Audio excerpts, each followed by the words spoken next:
El subdirector general de Normalización y Técnica Contable del ICAC, Juan Manuel Pérez Iglesias, analizó la reforma contable como consecuencia de la Directiva Europea y la inminente modificación del Plan General Contable para pymes. Tenemos en marcha unos proyectos, llevamos ya todo el año trabajando en ellos, que son una modificación, el más importante es una modificación del Plan General de Contabilidad y en particular del plan que aplican las pequeñas y medianas empresas. Entonces eso ya en su momento estuve por aquí, creo recordar en Murcia hablando de él, y ahora ya sí que se avecina el cambio porque entrará en vigor a partir del 1 de enero del 2016. No serán las cuentas del 2015, estas se seguirán cerrando con los antiguos criterios, pero sí las del 2016. Y ahí el cambio fundamental es la simplificación de la información que se incluye en la memoria. Muchas veces las pequeñas empresas, balance no tiene mucha significatividad, ¿no? Pero sí que lo tiene tal vez la cuenta de resultados y la memoria, pues bueno, en la medida en que el balance no hay mucha información, pues tampoco debería de tenerla. El objetivo de esta reforma ha sido eso, un poco, alinear lo que es el contenido de la memoria con la realidad de estas pequeñas empresas para que les resulte más fácil la elaboración de las cuentas anuales. Es una reforma impuesta por la Unión Europea, es decir, nosotros tenemos que modificar esta norma, pero también la modifican los restantes países, con el objetivo de que en el conjunto de la Unión Europea las obligaciones contables de las pequeñas empresas tengan unos requerimientos de máximos y que los Estados miembros pues, no puedan imponerles cada uno a conveniencia los requerimientos que consideren oportunos. Eso en lo que se refiere a las pequeñas empresas. Y en general, para todas las empresas, ya hay un cambio valorativo muy significativo, que es la vuelta a la amortización del Fondo de Comercio. Desde el año 2008, el Fondo de Comercio no se amortizaba y se obligaba a todas las empresas a hacer un ejercicio de valoración al cierre del ejercicio de la unidad económica. Eso requería la solicitud de un servicio profesional, un trabajo de valoración a través de un descuento de flujo de caja libre. Bueno, es un criterio que conceptualmente es admitido por un amplio sector de la profesión y de la doctrina contable, pero frente a ese hay otro que también utilizamos en España hasta el año 2008 y que utilizan otros países de nuestro entorno, que es la amortización del Fondo de Comercio.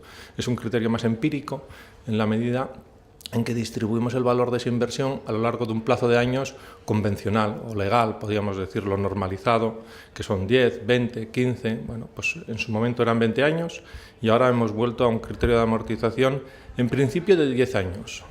Las empresas tienen la posibilidad de refutar lo que llamamos la presunción, el plazo legal que se ha establecido de 10 años.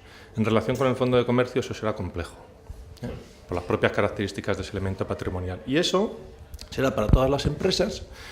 Esto ya estamos hablando de empresas grandes, lógicamente. Las pequeñas empresas no tienen este elemento patrimonial, no lo suelen tener.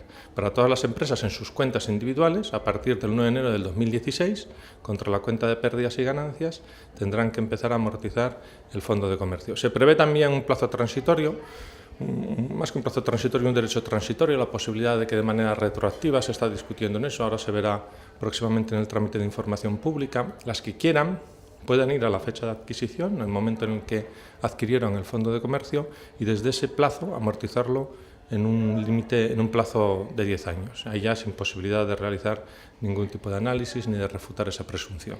Ante la pregunta si esta reforma supone menos información en las pequeñas empresas, pues si se quita información, lógicamente, pues hay menos transparencia, ¿no? Lo que no se perderá será información de naturaleza fiscal, en la medida en que la directiva sí que prevé que se pueda solicitar. Es decir, la finalidad que cumple la contabilidad de las pequeñas empresas como un elemento instrumental para la declaración del impuesto y el control, ¿no?, de la base imponible, pues eso se seguirá cumpliendo. Desde el punto de vista informativo, probablemente se pierda esa información, pero bueno, es una valoración que han hecho las instituciones comunitarias, ponderando, por un lado, los requerimientos que se imponían a estas empresas en función de su dimensión. Se considera que la contabilidad pues, tiene que graduarse al tamaño, las exigencias contables de estas empresas.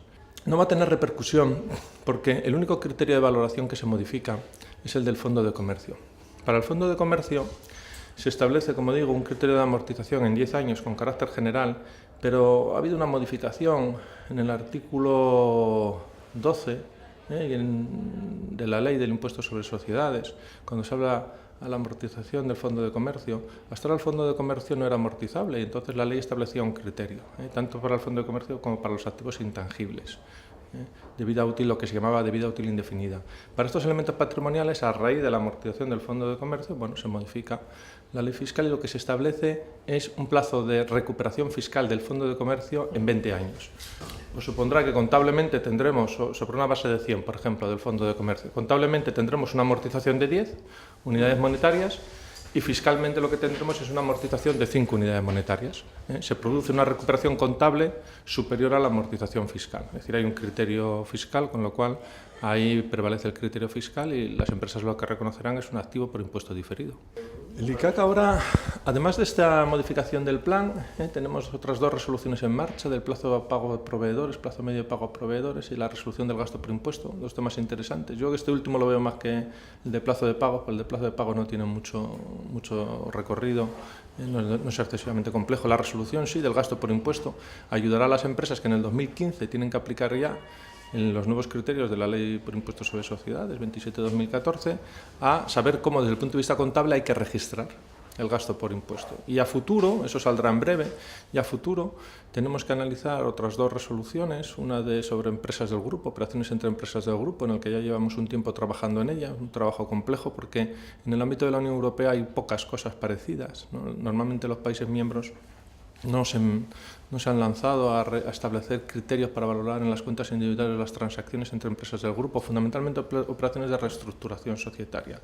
Es un elemento ahí complejo y yo creo que será muy útil. Si eso al final acaba cristalizando, será muy útil para las empresas para sistematizar muchos criterios que se han dado por el Instituto y que a veces resulta compleja su aplicación. Eso por un lado, y luego bueno, vendrá en el 2018 los cambios en materia de instrumentos financieros, en los que para ya grandes empresas habrá que hacer en las cuentas individuales también una reforma para que no tengan 2 criterios, uno en cuentas individuales y otro en cuentas consolidadas. Vendrá un cambio importante en el 2018 en materia de instrumentos financieros, también en materia de reconocimiento de ingresos y probablemente en operaciones de arrendamiento financiero, operativo, que son 3 elementos que sí que afectan de manera significativa a gran parte de la actividad, podemos decir, contable que tienen las empresas.